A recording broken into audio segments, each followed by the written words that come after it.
Fellow Australians, it is my melancholy duty to inform you officially that in consequence of a persistence by Germany in her invasion of Poland, Great Britain has declared war upon her, and that as a result, Australia is also at war.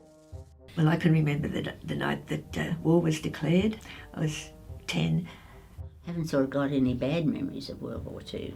Actually, they were sort of all good memories, really. A Royal Australian Air Force training base was built on the reclaimed land just south of Decker Park in Brighton. It opened around July 1941. It was primarily a training base for the RAF and the WAF.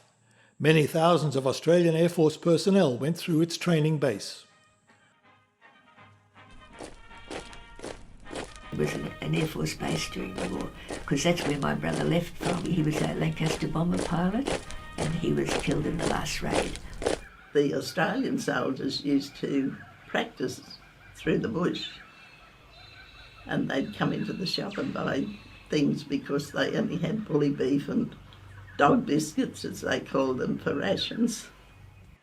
On the 18th of April 1942, at 5:45 in the afternoon, a large Flying Fortress bomber force-landed between the base and the Hornibrook Bridge.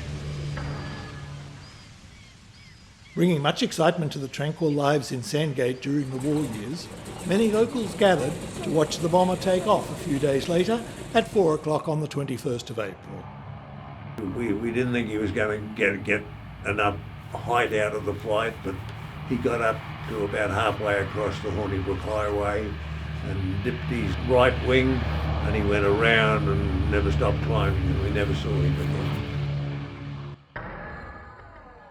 Sadly, on the 15th of July 1942, two pilots plunged to their death a mere half-mile from each other. The first was on that fateful morning. Eventide again. Early morning I was fishing on the Sandgate Pier, playing hooky from school.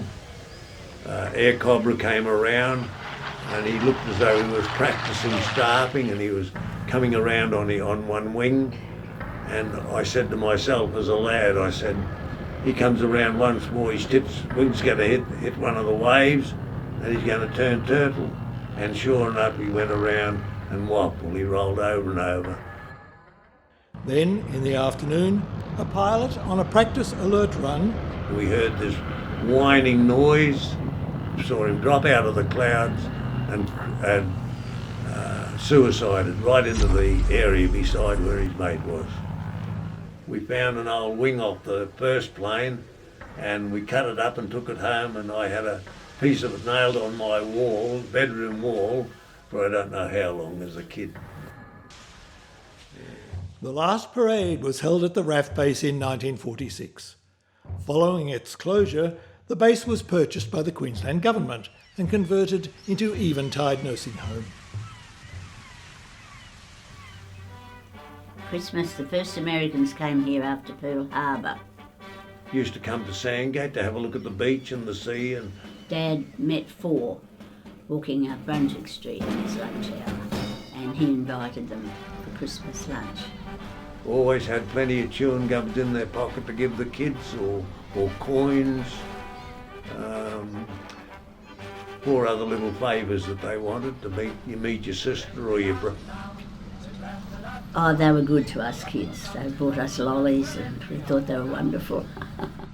During the war years, changes for many Sandgate residents included building bomb shelters and slit trenches, as well as the weekly air raid practice. Well, the slit trench was a zigzag trench. In case we had an air raid. Pupils dug their own slit trenches. At the convent, we'd all have to file down there and crouch down in the trenches with the hands behind our head. And I think we must have put the pegs in our mouth to stop biting our tongue. We had air raid practice every Monday, I think it was. The sirens would go off. And you could hear it all over Shorncliffe. But there was one genuine siren. One of the teachers, she burst out crying because she was afraid of all the children. I can remember the nuns walking up and down praying. If the Brahmas had come over, well, they sure would have found us very quickly. But it was a false alarm after all said and done. The Japanese weren't coming.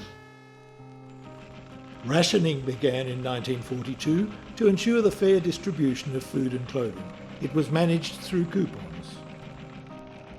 We swapped coupons for butter from Grandma, and Grandma took our tea coupons and things like that. Clothing, there was plenty of clothing coupons because, you know, there were hand-me-downs and that sort of thing that went on. I was tall, so the tall people got a few extra coupons.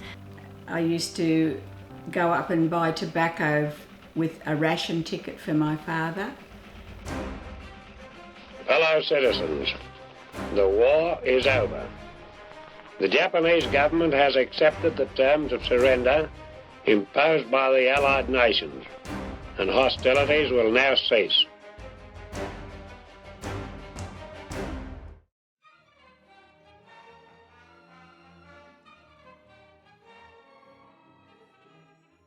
My name is Murray Downs, and I was born, I'm 89 years of age now. I'll be 90 in a month's time.